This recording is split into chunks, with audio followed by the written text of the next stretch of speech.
अस्सलाम वालेकुम नाज़रीन, आप देख रहे हैं 24+ न्यूज़ HD और खबर शामिल करते हैं लाहौर से।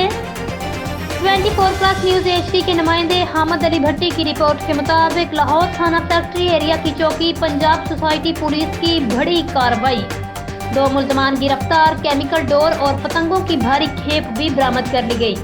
मुल्ज़मान की शनाख्त काशिफ और वसीम के नाम से हुई। मुल्ज़मान ऑनलाइन ऑर्डर्स पर पतंगों और डोर की सप्लाई देते थे। 2200 पतंगे और दर्जनों केमिकल डोर की चासियां बरामद कर ली गईं।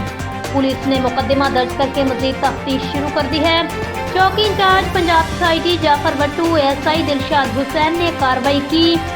SP कैंट ने कार्रवाई करने वाली टीम को शाबाश दी।